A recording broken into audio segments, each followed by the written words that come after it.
नमस्कार, मैं हूं सुशांत सिन्हा। लॉकडाउन 4.0 का आज पहला दिन है और आज से देश में जिंदगी बदल जाएगी, क्योंकि ये नए रंग रूप वाला लॉकडाउन है, पिछले सारे लॉकडाउन से अलग।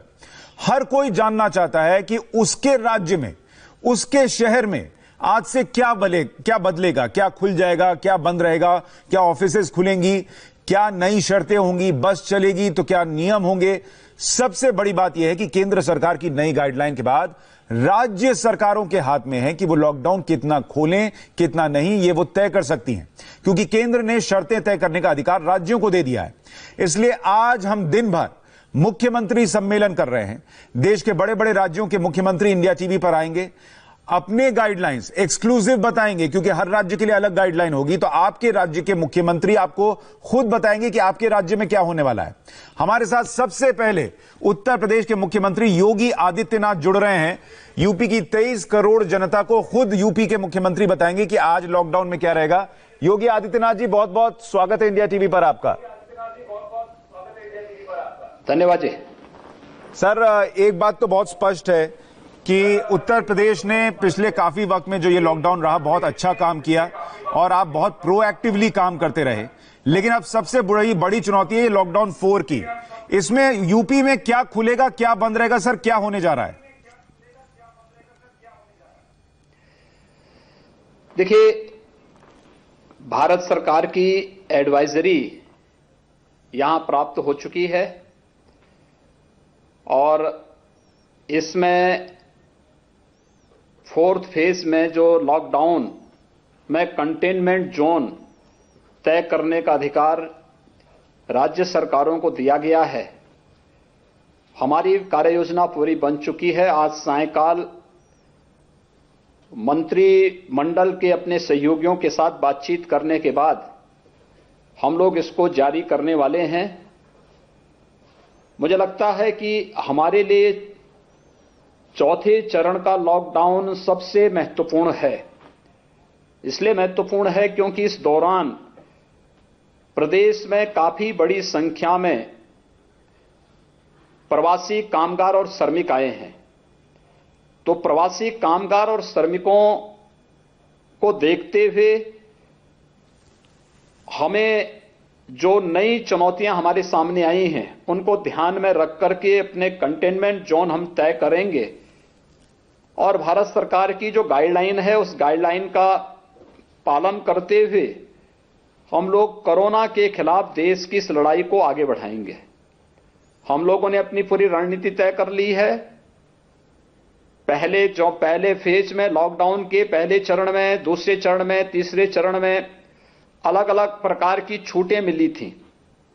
उसके अनुसार हम लोगों ने जो कार्रवाई की है उसके अच्छे परिणाम सामने आए हैं। तो स्वाभाविक रूप से जो ये अधिकार, कंटेनमेंट जोन तय करने का अधिकार राज्यों को दिया गया है, स्वागत योग्य है।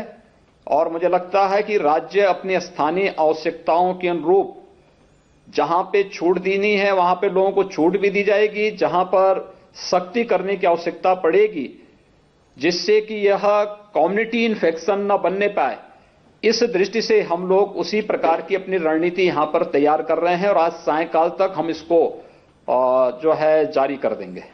अच्छा सर, आप कह रहे हैं कि शाम तक पूरा प्लान सामने आ जाएगा कि कहां कितनी छूट होगी, लेकिन क्या हम ये मान सकते हैं कि चूंकि अब अधिकार आपके हाथ में है ये तय करना कि कितनी छूट देनी है, नहीं देनी है, कौन सा जोन कैसा होगा, तो ऑरेंज और ग्रीन जोन में लॉकडाउन 3 के मुकाबले अब ज्यादा छूट होगी, ज्यादा फैक्ट्रीज या दफ्तर खुल पाएंगे, लोग बाहर निकल पाएंगे?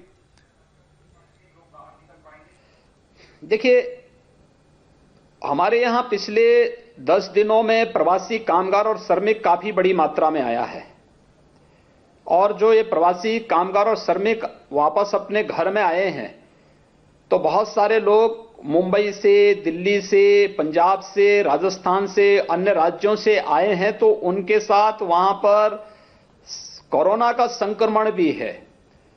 तो पहले वाले जो रेड, ऑरेंज और ग्रीन जोन बनाए गए थे, हमें उसको दूसरे तरीके से अब डिफाइन करना पड़ेगा, क्योंकि जो पहले हमारे ग्रीन जोन थे आज उनमें से बहुत सारे रेड या ऑरेंज की श्रेणी में आ गए हैं। जो पहले रेड थे आज उसमें से बहुत सारे ऑरेंज और ग्रीन की श्रेणी में आ चुके हैं। इसलिए उसको नए सिरे से डिफाइन करना और फिर उसको लागू करने की कार्रवाई, इसको आज सायंकाल तक हम पूरी तरह तैयार करके और इसको हम जारी करेंगे। दूसरा, हम लोगों ने यहां पर देखिए उन सभी गतिविधियों से जिसके कारण कोरोना संक्रमण को हर हाल में रोका जा सके, उसको ध्यान में रख करके अपनी गतिविधियां चलाई। जैसे लॉकडाउन के पहले फेज में हम लोगों ने 119 चीनी मिलों को चलाया, जिनमें 12 लाख से अधिक कर्मचारी काम करता था और हर एक चीनी मिल में 35 से 40 हजार किसान जुड़ा हुआ है। हम लोगों ने सेकंड फेज प्रारंभ होते ही 12,000 से अधिक भट्टों का कार्य प्रारंभ कराया। हर एक भट्टे में 150 से 200 श्रमिक काम करता है। सभी भट्टे हमारे चले। तीनों फेजेस में, लॉकडाउन के तीनों फेजेस में हम लोगों ने 2,500 से अधिक अपने कोल्ड स्टोरेज चलाए। हर एक कोल्ड स्टोरेज में 60 से लेकर के 150 तक मजदूर काम करता है, उनको हमने सफलतापूर्वक चलाया। रेड जोन के बाहर जो ऑरेंज और ग्रीन जोन थे, इस ऑरेंज और ग्रीन जोन में जहां पर औद्योगिक इकाइयों ने अपने यहां श्रमिकों के रहने और खाने की व्यवस्था की थी, वहां पर हम लोगों ने उन औद्योगिक इकाइयों को संचालित करने की व्यवस्था की। और मुझे बताते हुए प्रसन्नता है कि इस समय हमारे यहां जो हम लोगों ने थर्ड फेज के आते आते अपने औद्योगिक इकाइयां प्रारंभ की, इनमें 21 लाख नए लेबर और मजदूरों को काम करने का अवसर मिला है, जो आज कंटिन्यू जिनकी कार्रवाई चल रही है। हम लोगों ने ग्रामीण क्षेत्र में ज्यादातर क्षेत्रों में जो दुकानें थीं उनको संचालन किया। कृषि का कार्य हम लोगों ने पहले से ही अपने यहां प्रारंभ किया है। हमारे यहां मंडियों को हम लोगों ने नए सिरे से उसको आगे बढ़ाया है, तो ये कार्य हमारे यहां ऑलरेडी चल रहे हैं। अब नए सिरे से अन्य कार्यों को आगे बढ़ाने के लिए जो आज के बाद चतुर्थ चरण का लॉकडाउन चल रहा है, इस पर हमारी कार्रवाई अब आगे बढ़ रही है। ठीक है सर, आप ये कह रहे हैं कि अब चूंकि बाहर से कई प्रवासी मजदूर भी आए हैं, जो उन राज्यों से आए हैं जहां पर खतरा हो सकता है, इसलिए अब जोन्स जो हैं वो एक बार फिर से रीडिफाइन कर देंगे आप, ताकि पता चल सके कि वाकई कहां खतरा और कहां नहीं है, और उसके हिसाब से निर्णय ले लिया जाएगा कि जो पहले इकाइयां खुली थी, औद्योगिक इकाइयां खुली थी, उनको और छूट दी जा सकेगी। सर, जो लोग ये जानना चाहते हैं कि क्या नोएडा दिल्ली बॉर्डर खुलेगा, अगर उनको कईयों के ऑफिस ऐसे हैं जो कि दिल्ली में हैं, अभी नहीं, अगर मान लीजिए वहां भी खुल जाए ऑफिस, तो क्या वो जा पाएंगे, नहीं जा पाएंगे? तो नोएडा दिल्ली बॉर्डर, गाजियाबाद दिल्ली बॉर्डर, क्या वो खोलने पर विचार है? देखिए, हम लोगों ने कहीं भी रोक नहीं लगाई है। हां, हमने उन कारकों को चिन्हित अवश्य किया है जिनके कारण इन्फेक्शन फैल सकता है, और इसीलिए हमने जो अपने रेंज तैयार किए हैं, भाई हमने एनसीआर रीजन को एक रेंज नहीं माना है। भाई दिल्ली अलग है, नोएडा अलग है, गाजियाबाद अलग है, और हम लोगों का ये मानना है कि ये हर एक जगह को चाहिए, नोएडा वालों को भी, गाजियाबाद वालों को भी, दिल्ली वालों को भी चाहिए कि वे इस बात को सुनिश्चित करें कि इन्फेक्शन दिल्ली से गाजियाबाद या नोएडा ना आने पाए, या नोएडा से इन्फेक्शन दिल्ली या गाजियाबाद ना जाने पाए। इस चीज के बारे में चिंता करने की आवश्यकता है। ये लड़ाई किसी एक राज्य की, किसी एक जनपद की नहीं, ये देश की लड़ाई है। ये मानवता के हित में लड़ी जाने वाली एक लड़ाई है। और आदरणीय प्रधानमंत्री जी ने समय रहते हुए जिस प्रकार के कदम उठाए हैं, उसको देखते हुए हम सबका यह दायित्व बनता है कि जहां भी हम कोरोना के संक्रमण को रोक सकते हैं, हमें वहां पर उस प्रकार के कदम उठाने चाहिए। और नोएडा में, या गौतम बुद्ध नगर जनपद में, या गाजियाबाद जनपद में जो कदम उठाए गए हैं, उसी को ध्यान में रख करके बनाए गए हैं। अन्यथा अगर हम थोड़ी भी ढील देंगे तो बहुत खराब स्थिति आज भी देखेंगे। नोएडा, गाजियाबाद में हमारे पास वहां पर लगभग 10 लाख से ज्यादा श्रमिक और कामगार वहां पर हमारा कार्य कर रहा है, और इन्फेक्शन किसी में नहीं है। हर एक व्यक्ति सुरक्षित है। जो अभी केसेज आ भी रहे हैं, पॉजिटिव केसेज आ भी रहे हैं, ये पहले से ही हम लोगों ने क्वारंटाइन सेंटर में जिनको सस्पेक्टेड थे, जो उन सभी को क्वारंटाइन सेंटर में रखा, उन्हीं की रिपोर्ट आ रही है। शेष अन्य जगह हमारा पूरी तरह सुरक्षित है। इसलिए आवश्यक है कि हम लोग अपनी आर्थिक गतिविधियों को भी प्रारंभ करें, लेकिन जहां पे शक्ति की आवश्यकता है वहां पे शक्ति भी दिखाने की आवश्यकता आज की है और हम लोग उसको आगे भी कंटिन्यू इसको आगे बढ़ाएंगे। ठीक है सर, देखिए हमारा ये मुख्यमंत्री सम्मेलन का उद्देश्य ही यही था कि आज लोगों को हर बात का जवाब खुद मुख्यमंत्रियों से मिल जाए, उनके राज्य में क्या होगा। तो अगर मैं सही समझ रहा हूं तो अगर लोग नियमों को फॉलो करें, मास्क लगाएं, नियमों को तोड़े नहीं, तो वो नोएडा से दिल्ली भी जा सकते हैं, गाजियाबाद से भी दिल्ली जा सकते हैं, और अगर संक्रमण नहीं ला रहे हैं तो कोई दिक्कत आपको नहीं है। हां, देखिए मेरा यह मानना है कि इसमें हर व्यक्ति को सहयोग करना चाहिए। ये लड़ाई देश की है। आदरणीय प्रधानमंत्री जी के नेतृत्व में लड़ाई ये देश लड़ रहा है और दुनिया यानी पिछले 100 वर्षों में एक सबसे बड़ी महामारी का मुकाबला इस समय पूरी दुनिया कर रही है और उसमें अब तक भारत का जो कार्रवाई है, भारत ने जिस प्रकार से दुनिया को लीड किया है, ये सबसे सराहनीय है, क्योंकि समय से और त्वरित निर्णय की जो पद्धति आदरणीय प्रधानमंत्री जी की है उसका परिणाम सामने आया है। इसलिए आज के दिन पर यह आवश्यक है कि जहां भी हमें थोड़ा भी संक्रमण दिखे, हमें त्वरित उस पर एक्शन लेकर के और उसको वहीं पे कंटेन कर देना होगा।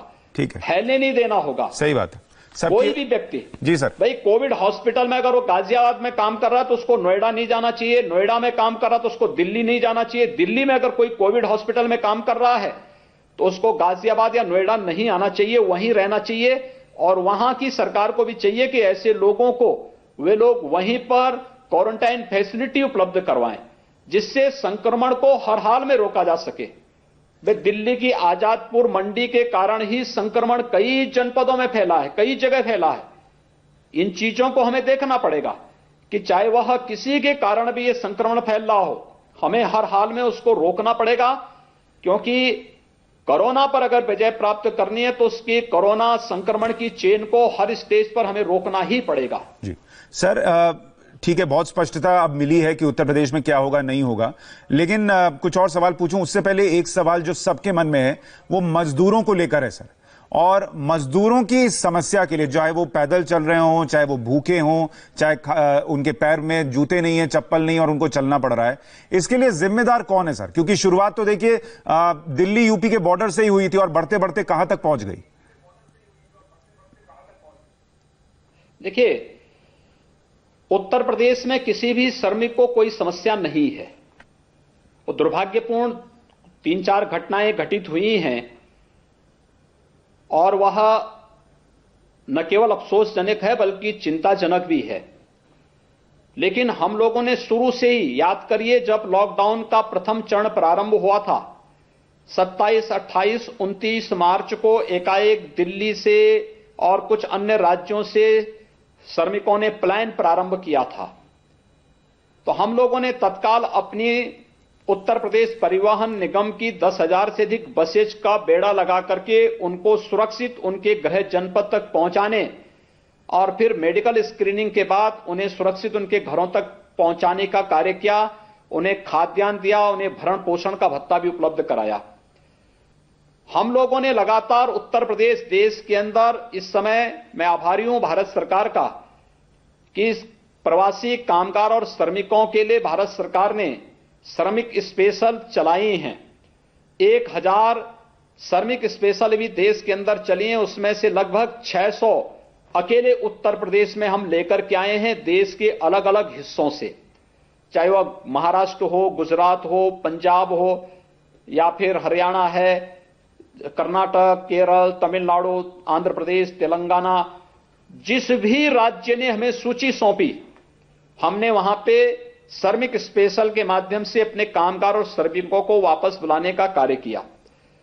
हमने उत्तर प्रदेश के अंदर, हमारे पास आज के दिन पर 25 लाख से अधिक श्रमिक है जो उत्तर प्रदेश के अंदर कार्य कर रहा है और इस किसी भी श्रमिक के सामने कोई समस्या नहीं है, क्योंकि इसको समय पे इसका मानदेय, लॉकडाउन के दौरान बंदी के बावजूद भी हमने इसको इसका मानदेय या इसका वेतन उस उद्यम से, उस उद्योगपति से या उस यूनिट से उपलब्ध करवाया है। अगर यूनिट के पास व्यवस्था नहीं थी तो हमने अपने स्तर पर खाद्यान्न, भरण पोषण भत्ता और उसके लिए भोजन की व्यवस्था की, यहां कोई समस्या नहीं। लेकिन जहां पर इस पर ध्यान नहीं दिया गया वहां पर बड़ी मात्रा में पलायन हुआ है। दूसरा, हमने बार बार कहा है कि प्रवासी कामगार और श्रमिकों की सुरक्षित और सम्मानजनक वापसी होनी चाहिए। इसके लिए जब भारत सरकार स्पेशल श्रमिक ट्रेन चला रही है, श्रमिक स्पेशल के नाम पर एक्सप्रेस गाड़ियां दे रही हैं, तो हमारा प्रयास होना चाहिए कि हम उन्हीं से इनको भेजें, न कि ट्रक जैसे असुरक्षित साधन से। लेकिन कुछ जगह राज्य सरकारों ने ट्रक के नाम पर पैसा वसूली किया और फिर उसके नाम पर खिलवाड़ किया है उन श्रमिकों के किन राज्यों ने साथ में, उनके जीवन के साथ में। ये नहीं होना चाहिए था, इसको हर हाल में रोका जाना चाहिए था। पैदल नहीं चलने देना चाहिए, इसके अलावा दोपहिया वाहन से भी रोका जाना चाहिए। आप कह रहे हैं सर ये कांग्रेस शासित राज्यों में हुआ से और 3 व्हीलर जैसे सुरक्षित वाहनों से लंबी दूरी नहीं करने देनी चाहिए। उत्तर प्रदेश में हम लोगों ने, यानी देश के अन्य भागों से तो ये व्यवस्था की, उत्तर प्रदेश में हमारी उत्तर प्रदेश परिवहन निगम की लगभग 12,000 बसेज हैं। ये सभी प्रवासी श्रमिकों को रेलवे स्टेशन से क्वारंटाइन सेंटर से होम क्वारंटाइन में रखने या एक जिले से दूसरे जिले में पहुंचाने के लिए कार्य कर रही हैं। तो 200 बसेज हम लोगों ने हर जनपद में हर जिलाधिकारी के परिवर्तन पे उपलब्ध कराई। मेरा सवाल ये है सर, ये बसेज पैदल चलने वाले, दोपहिया 3 व्हीलर से चलने वाले उन प्रवासी कामगार और श्रमिकों को सुरक्षित क्वारंटाइन सेंटर में पहुंचाने या उसके गंतव्य तक पहुंचाने के लिए कार्य कर रही हैं। ठीक है, ये कार्य उत्तर प्रदेश में है और इनको हम रोजगार भी उपलब्ध करा रहे हैं।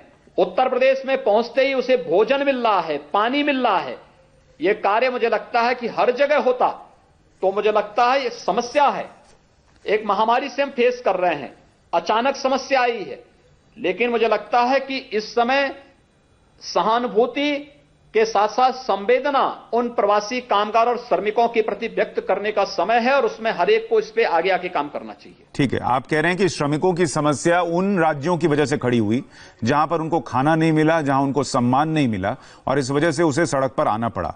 सर, इस बीच प्रियंका गांधी कह रही हैं कि वो 1000 बसें तैयार लिए बैठी हैं ताकि श्रमिकों को यूपी ला सकें और आपसे इजाजत मांग रही हैं। देखिए, मैंने पिछले 3 दिनों से कांग्रेस से सूची मांगी है 1000 बसेज की। आज तक मुझे सूची नहीं मिली है। एक दूसरा, मैं कांग्रेस के नेताओं से कहना चाहूंगा कि वे इस महामारी के समय में इस प्रकार की ओछी राजनीति न करें, इस प्रकार की कलुषित राजनीति न करें। इस समय प्रवासी श्रमिकों के प्रति संवेदना और सहानुभूति की आवश्यकता है। 1000 बसेज की सूची देंगे और उनकी जो राज्य सरकारें हैं, अगर वे राज्य सरकारें हमें प्रवासी श्रमिकों की सूची देंगे तो निश्चित ही हम उसकी अनुमति देंगे। हमने तो उनसे पहले ही कहा है कि हमें सूची उपलब्ध हो जाए, बसेज की भी और उसकी भी, जिससे कि हम इस बात के लिए आश्वस्त हों कि ये सभी प्रवासी उत्तर प्रदेश के निवासी हैं और इनको हम सुरक्षित उनके गंतव्य तक पहुंचा सकते हैं। इसके माध्यम से हमें बहुत प्रसन्नता होगी। लेकिन 3 दिनों में एक भी बस की सूची हमारे पास नहीं आई है। दूसरा, औरैया उत्तर प्रदेश में जो दुर्भाग्यपूर्ण घटना घटित हुई है, कांग्रेस नेतृत्व को इस बात को समझना चाहिए कि उसमें से एक ट्रक राजस्थान से आया था, दूसरा ट्रक पंजाब से आया था और इन लोगों से पैसा लिया गया था। दोनों, यानी ये जो ट्रक चल रहे थे, इनको वहां से बिहार और झारखंड के लिए ले जा रहे थे और भारी पैसा वसूली किया गया था इन सभी प्रवासी कामगार और श्रमिकों से। तब क्या कर रहे थे ये लोग, यानी शोषण भी करेंगे और फिर ईमानदारी का चेहरा भी दिखाएंगे। 100 चूहे खाकर के बिल्ली हज करने चली, ये कहावत आज कांग्रेस नेतृत्व की हो गई है और मुझे लगता है बहुत शर्मनाक चेहरा कांग्रेस का है। और मैं इस कांग्रेस के नेताओं के इस प्रकार के कृत्यों की, जो इस समय मजाक बना रहे हैं प्रवासी कामगार और श्रमिकों की, इसकी निंदा करता हूं। पर सर, आप कांग्रेस की निंदा कर रहे हैं। कांग्रेस कह रही है कि हम तो बहुत कुछ कर रहे हैं। प्रियंका गांधी कह रही हैं कि यूपी में 60 लाख लोगों को उन्होंने राशन दिया है। 4 लाख प्रवासी मजदूरों को राहत दी है। सोनिया गांधी कह रही हैं कि हम फ्री में टिकट देंगे, सारे टिकट का खर्च उठा लेंगे। ये केवल झूठा आलाप है। जिंदगी भर जिन लोगों ने देश को लूटा है और लूट करके देश के गरीबों के, कमजोर लोगों की, किसानों की भावनाओं को आहत किया है, वे लोग आज अगर इस प्रकार का वो कर रहे हैं, मुझे लगता है कि इससे ज्यादा हास्यास्पद स्थिति नहीं हो सकती है। हमारे पास कांग्रेस ये नहीं बोल सकती कि हमने कांग्रेस ने इतने लोगों को दिया है। हम लोगों ने उत्तर प्रदेश के अंदर पिछले यानी जो 3 चरण का लॉकडाउन की कार्रवाई संपन्न हुई है, इसमें 5वीं बार हम लोग 18 करोड़ लोगों को खाद्यान्न उपलब्ध कराने का कार्य कर रहे हैं। उत्तर प्रदेश में प्रतिदिन 12 से 15 लाख गरीबों को भोजन वितरण का कार्य प्रदेश सरकार विभिन्न स्वयंसेवी संगठनों के माध्यम से कर रही है। ये 18 करोड़ लोगों को भोजन देने, खाद्यान्न उपलब्धि 5वीं बार इस समय चल रहा है। इसमें तो मुझे कहीं कांग्रेस नहीं दिखाई दी। मुझे यहां भाजपा के कार्यकर्ता, राष्ट्रीय स्वयंसेवक संघ के कार्यकर्ता, विभिन्न स्वयंसेवी संगठनों के कार्यकर्तागण तो दिखाई दिए, लेकिन कहीं भी मुझे राहुल और प्रियंका नजर नहीं आई। कहीं भी कांग्रेस का एक सामान्य नागरिक भी पूरे प्रदेश में नजर नहीं आया है। तो ये दिल्ली में सपा बसपा के लोग नजर आ रहे हैं क्या? इस प्रकार की सूची बनाने वाले लोग ये बार बार इस प्रकार की झूठी अफवाह फैला करके लोगों को गलतफहमी का शिकार नहीं बना सकते हैं। जनता ने इन्हें बेनकाब किया है, आगे भी जनता ने बेनकाब करेगी। सपा बसपा के लोग नजर आ रहे हैं मदद देते हुए सर, क्योंकि वो तो आप पर ही सवाल उठा रहे हैं। देखिए, जिन्होंने कभी किया ही नहीं, आप उनसे उम्मीद क्यों करते हैं? जिन लोगों के संस्कार में ही सेवा नहीं है, आप उनसे उम्मीद क्यों करते हैं कि वे सेवा का कार्य करें? ठीक है सर, अब मैं चाहता हूं, मजदूरों की हमने बात की, आर्थिक पैकेज की बात करना चाहता हूं। ममता बनर्जी ने आर्थिक पैकेज को बिग जीरो बताया। सर, आप खुद एक मुख्यमंत्री होने के नाते केंद्र सरकार ने जो मदद दी है उसको कैसे देख रहे हैं? देखिए, मैं आभारी हूं आदरणीय प्रधानमंत्री जी का, जिन्होंने लॉकडाउन प्रारंभ होने के प्रथम फेज में ही 1,70,000 करोड़ रुपए का गरीब कल्याण पैकेज घोषित किया है।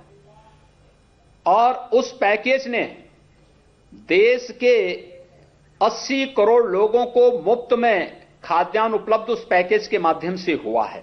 और मैं अगर उत्तर प्रदेश के अंदर बात करूं तो उस पैकेज के कारण ही हम लोग तीसरी बार इस समय गरीबों को निःशुल्क खाद्यान्न वितरित कर रहे हैं।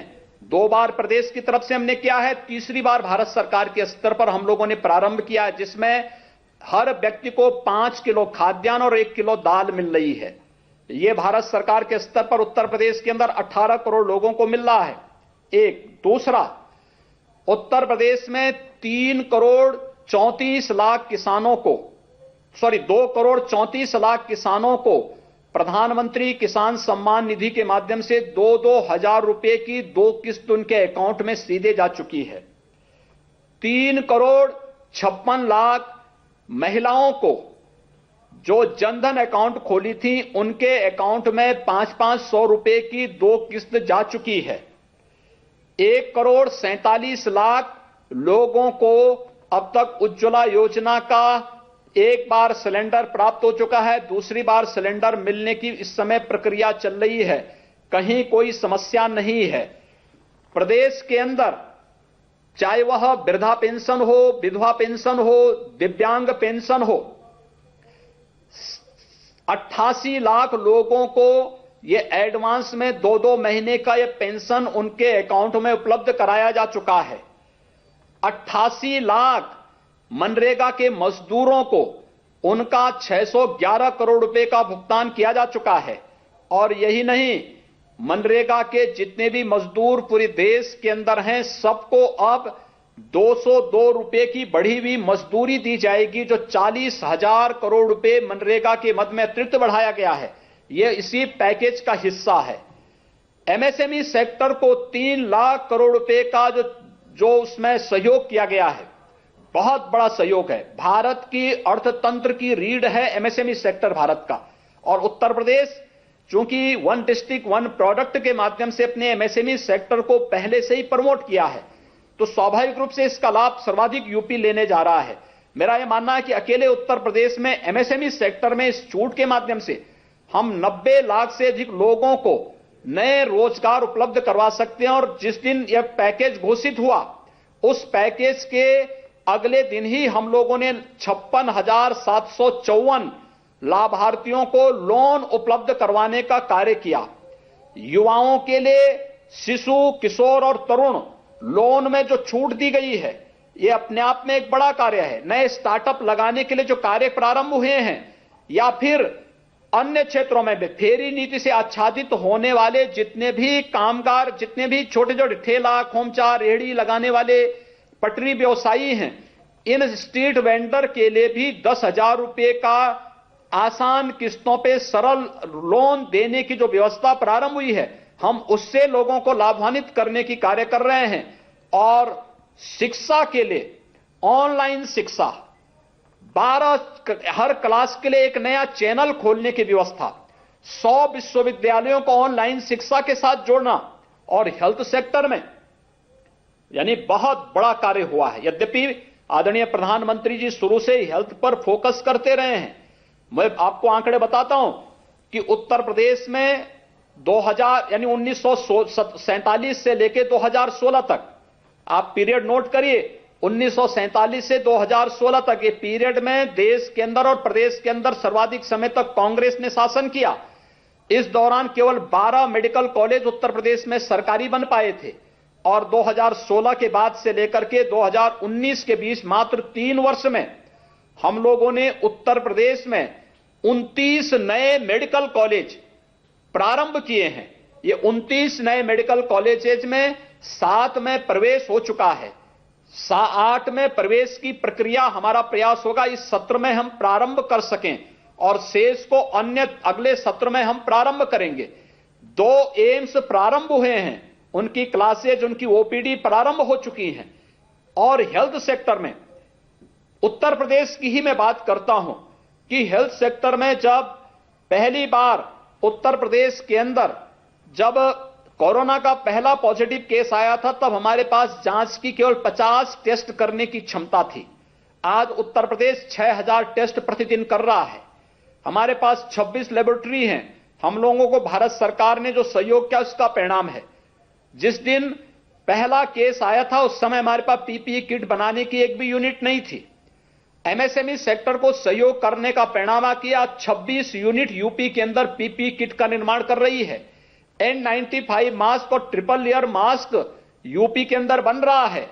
और महिला स्वयंसेवी समूह को रिवॉल्विंग फंड में सहयोग भारत सरकार ने जो इस पैकेज के माध्यम से किया है, आज उसका परिणाम है कि जो ये मास्क मैं स्वयं धारण किया हूं, ये हमारी महिला स्वयंसेवी समूह ने बनाया है। और ये मास्क ट्रिपल लेयर मास्क है। इसमें 10 रुपये में हम 2 मास्क महिला स्वयंसेवी समूह के माध्यम से लोगों को उपलब्ध करवा रहे हैं। इसमें सब्सिडी राज्य सरकार दे रही है, लेकिन रिवॉल्विंग फंड भारत सरकार इसमें उपलब्ध करा रही है। कितने लोगों को रोजगार भी मिल रहा है, सुरक्षा भी उपलब्ध हो रही है। तो स्वास्थ्य के सेक्टर में भी आज के दिन पर अगर हम लोग उत्तर प्रदेश में 55,000 से अधिक हम लोगों ने कोविड हॉस्पिटल में बेड उपलब्ध कराए हैं। हर जिले में हमारे पास वेंटिलेटर की सुविधा आज के दिन पर है। ये इसके कारण क्योंकि प्रधानमंत्री मोदी जी ने और भारत सरकार ने हर स्तर पर सहयोग किया है। एक सकारात्मक पहल करके भारत के अंदर एक विशुद्ध जो फेडरल स्ट्रक्चर देश का है, उन भावनाओं का सम्मान करते हुए लोगों के साथ जो संवाद बनाया, 5 बार मुख्यमंत्रियों के साथ आदरणीय प्रधानमंत्री जी ने संवाद बनाया, 4 बार देश की जनता के साथ सीधे संवाद बनाया है। ये पहली बार हुआ है कि जब देश को भी और सभी राज्यों को विश्वास में लेकर के बिना किसी भेदभाव के केंद्र सरकार ने अपना पैकेज देश को दिया है।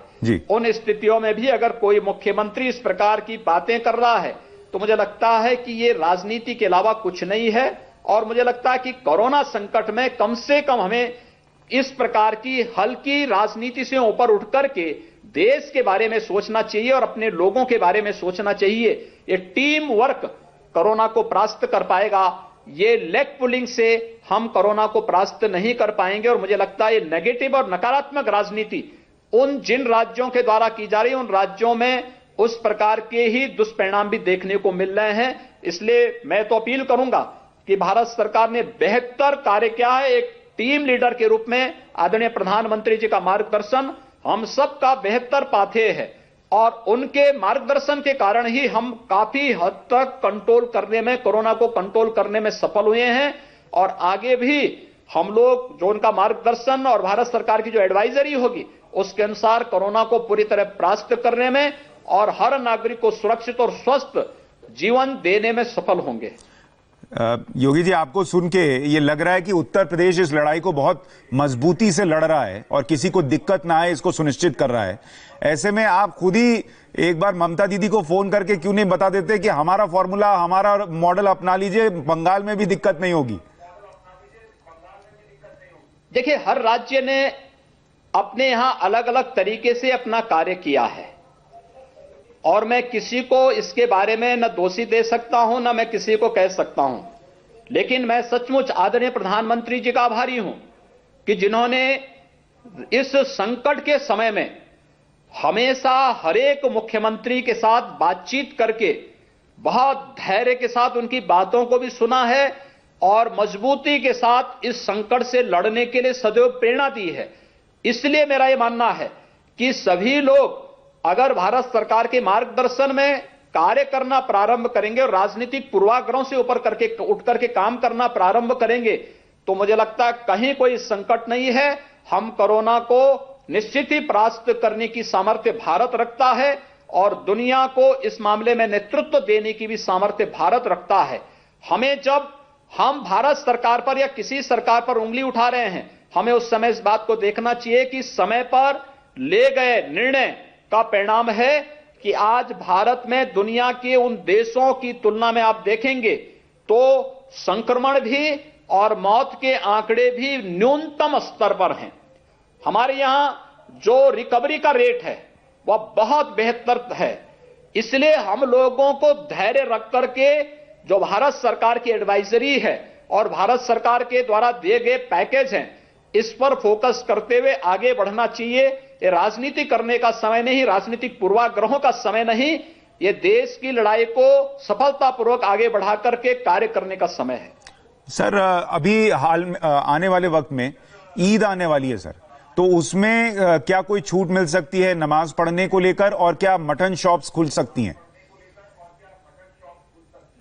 देखिए, एक बात सही है कि यह समय मानवता को बचाने का है। मानवता बचेगी तो मत, मजहब, धर्म, संप्रदाय ये भी बच जाएंगे और इसलिए जो लॉकडाउन के नियम हैं उसका सख्ती से पालन हर एक जगह होगा। किसी को भी इसका उल्लंघन करने की छूट नहीं होगी। हमें हर हाल में कोरोना संक्रमण को रोकना है और कहीं भी मास गैदरिंग नहीं होने देनी है। कोरोना का उपचार जो 2 गज की दूरी और मास गैदरिंग को हर हाल में रोकने का जो एक मंत्र प्रधानमंत्री जी ने दिया है, हम लोग इसका पालन करेंगे। एक दूसरा, अगर कोई संक्रमित होता है तो शुद्ध सात्विक आहार ही उसको तेजी से रिकवर कर सकता है। कोई भी इस प्रकार का आहार जो वास्तव में तामसिक हो या जो आहार उसके स्वास्थ्य पर प्रतिकूल असर डालता है, मुझे लगता है कि हर व्यक्ति, मत, मजहब या समुदाय के लोगों को स्वयं ऐसे आहार को सेवन करने से बचना चाहिए। इन्फेक्शन को हर हाल में रोकना यह आज की आवश्यकता है और मुझे प्रसन्नता है कि इस लड़ाई में हर जाति, हर मत, हर मजहब देश की इस लड़ाई में आदरणीय प्रधानमंत्री जी के मार्गदर्शन में काम कर रहा है। हम आगे भी इस लड़ाई को इसी रूप में आगे बढ़ाएंगे। जो एडवाइजरी के नियम हैं और जो व्यवस्थाएं दी गई हैं उसका अक्षरशः पालन होगा। सर, आप जो अभी कह रहे हैं उसको सुनकर कई लोगों के मन में सवाल होगा कि अगर स्वास्थ्य के लिहाज से ही देखना है तो मटन और चिकन से ज्यादा नुकसान तो शराब देगी, लेकिन शराब की बिक्री शुरू हो गई और चिकन मटन को आप खुलने नहीं दे रहे हैं। कई लोगों को उससे दिक्कत हो रही है। देखिए, उसमें दिक्कत नहीं, इन्फेक्शन का कारण जो चीज बन सकती है उसको हर हाल में रोकना। हम लोगों ने यानी हमारे यहां 2 फेज में शराब पर, तंबाकू पर, पान, गुटखा, इन सभी पे पूरी तरह प्रतिबंध था। हम लोगों ने इसके बाद फेज वाइज इसको किया है। आज आप देख रहे होंगे कहीं भी कोई भीड़ नहीं, और इन्फेक्शन का कारण जो भी बनेगा, अगर मंडी कभी बनती है तो हम मंडी को भी वहां पे बंद करते हैं। अगर कोई भी कारण बनेगा तो हम उस पर वहां पर रोक लगाएंगे। ठीक है सर, अभी बीच में आपने हालांकि बहुत स्पष्ट किया है कि जो नियम को नहीं मानेगा उसका धर्म नहीं देखा जाएगा, कार्रवाई सब पर होगी। लेकिन आप पर हमेशा एक आरोप लग रहा है कि आप जो है वो माइनॉरिटी विरोधी हैं। जमात पर जब आपने कार्रवाई की तो भी आपको यह आरोप झेलना पड़ा। क्या ये सुनकर आपको तकलीफ होती है और ये क्यों है? देखिए, ये कहना कि मैं राजनीति भी करूं और लोगों के बोलने पर बुरा भी मानूं, तो मुझे लगता है दोनों विरोधाभास होंगे। अगर मैं राजनीति में हूं, सार्वजनिक जीवन में हूं, तो मुझे आरोप प्रत्यारोप झेलने की सामर्थ्य भी रखनी पड़ेगी। लेकिन काम वही करना है जो नियम कहेंगे, जो कानून कहेगा। अगर डिजास्टर मैनेजमेंट के अंतर्गत भारत सरकार ने कुछ व्यवस्थाएं दी हैं और एडवाइजरी जारी की है, तो उसका अक्षरशः पालन कराना राज्य में मेरा दायित्व बनता है और मैं उसका पालन करवा रहा हूं। तबलीगी जमात ने जो किया वो अक्षम्य अपराध है। अगर तबलीगी जमात और मरकज से जुड़े हुए लोग शुरू में गलती नहीं करते तो आज ये देश की इतनी स्थिति नहीं होती। ये संक्रमण आज देश के अंदर न्यूनतम स्तर पर होता। लेकिन मरकज ने प्रारंभ में की गई लापरवाही, एक होता है कि इन्फेक्शन आ गया, भाई जैसे विदेशों से कुछ लोग आए थे, उनमें इन्फेक्शन आए, उन्होंने तत्काल सूचना दी, उन्हें तत्काल क्वारंटाइन सेंटर में ले जाया गया, स्क्रीनिंग करने के बाद उन्हें कोविड हॉस्पिटल में भर्ती कर दिया गया। उन लोगों ने उसका पालन किया, उन्होंने बता दिया। लेकिन यहां पर जानते हुए कि इन्फेक्शन है, इन्होंने छुपाया है और उसको स्प्रेड करने का कार्य किया। ये अपराध है और लगातार शरारत करते रहे, कोई थूकता रहा, कोई बदतमीजी करता रहा, कोई मारपीट करता रहा, कोई पुलिस पे हमला करता रहा, यह स्वीकार्य नहीं हो सकता है। और इसीलिए भारत सरकार ने भी एपिडेमिक एक्ट में व्यापक संशोधन किए। हम लोगों ने उत्तर प्रदेश में एक नया एपिडेमिक एक्ट ही बनाया जिसमें हर कोरोना वॉरियर को सुरक्षा दी। ये सारी व्यवस्थाएं हम लोगों ने इसलिए दी जिससे मानवता की रक्षा की जा सके, और मानवता की रक्षा के लिए ये कदम उठाए गए हैं। इसलिए कोई अगर ये कहता है कि हम मजहब विरोधी हैं, मत विरोधी, किसी मत विरोधी हैं या किसी अन्य उसका विरोधी का आरोप लगाता है, तो हमारा काम इस प्रकार की चीजों को सुनने का नहीं है। हमारा काम कानून के मुताबिक कार्य करना है। हमारा काम जो नियम है और जो व्यापक समाज और देश के हित में जो कदम है उस प्रकार के कदम को उठाना है, और वह कदम आगे भी हम उठाएंगे। जब भी मानवता के हित के लिए कोई कदम उठाने होंगे या कानून और देश के हित में कोई कदम उठाने पड़ेंगे तो हम उस प्रकार के कदम को उठाने में हिचकेंगे नहीं। एक अफवाह बहुत तेजी से फैलाई गई सर, और कई मुस्लिम संगठनों की तरफ से भी फैलाई गई कह सकते हैं, और मोबाइल पर भी बहुत वायरल हुआ मैसेज कि क्वारंटीन सेंटर में मुसलमानों को टारगेट किया जा रहा है, उन्हें इंजेक्शन दिया जा रहा है। ये सारा कोरोना मुसलमानों को मारने की साजिश है। देखिए, इस प्रकार की अफवाहें तब भी फैलती थी जब पल्स पोलियो का अभियान चल रहा था। यह देश जब पल्स पोलियो के खिलाफ अभियान चला रहा था तब भी कुछ संगठन इस प्रकार की अफवाह फैला करके मासूम मुस्लिम बच्चों को पोलियो के संक्रमण से बचाने के लिए देश की लड़ाई में उसमें असहयोग करने के लिए प्रेरित करते थे, अफवाह फैलाते थे।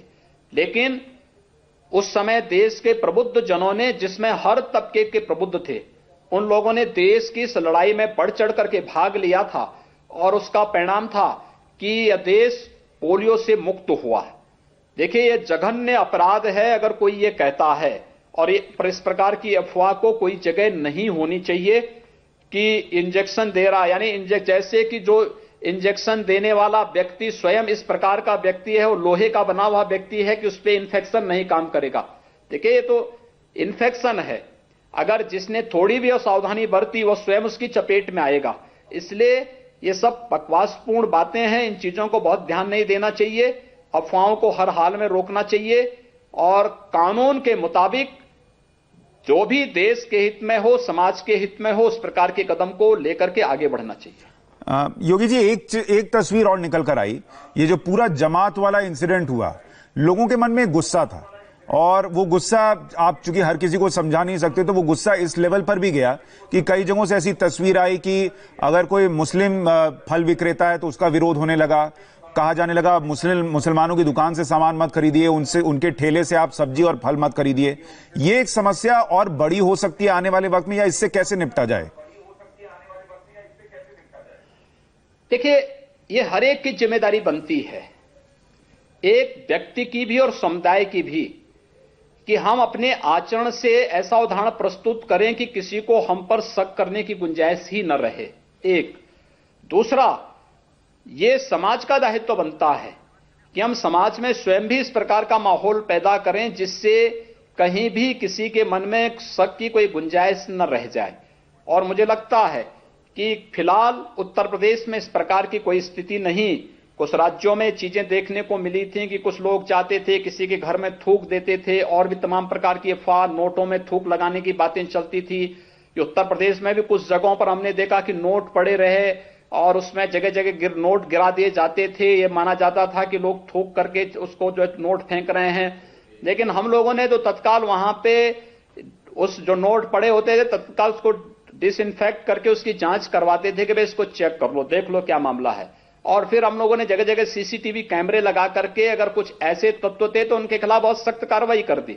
या जहां पर जो लोग जबरदस्ती लॉकडाउन का उल्लंघन करके कानून को तोड़ रहे थे, कोरोना वायरस पर हमला कर रहे थे, तो हम लोगों को वहां पर उन लोगों पे गैंगस्टर और एनएसए लगाने में भी कोई संकोच नहीं हुआ। लेकिन समय पर उठाया गया कदम और बिना भेदभाव के उठाया गया कदम का परिणाम होता है कि लोगों का उसमें विश्वास जगता है। उत्तर प्रदेश की 23 करोड़ जनता उत्तर प्रदेश सरकार के कार्यों के साथ कदम से कदम मिलाकर के चल रही है, इसलिए इसमें किसी भी प्रकार की कोई भी गुंजाइश अफवाह या किसी प्रकार की अराजकता फैलाने के लिए नहीं है। योगी आदित्यनाथ जी, बहुत बहुत धन्यवाद। आज आपने वक्त निकाला, बहुत सारे सवालों के जवाब दिए और स्थिति स्पष्ट कर दी कि उत्तर प्रदेश कोरोना के खिलाफ इस जंग में कैसे मजबूती से लड़ रहा है और अब इस लॉकडाउन 4 में जिसमें चुनौतियां ज्यादा होंगी उसमें भी कैसे तैयारियों के साथ आगे बढ़ेगा। आज शाम तक आप कह रहे हैं कि सारे जोन्स रीडिफाइन हो जाएंगे और उन जोन्स में क्या क्या सुविधाएं मिल पाएंगी, क्या छूट मिलेगी, ये सरकार सामने रख देगी। बहुत बहुत धन्यवाद योगी जी। धन्यवाद जी।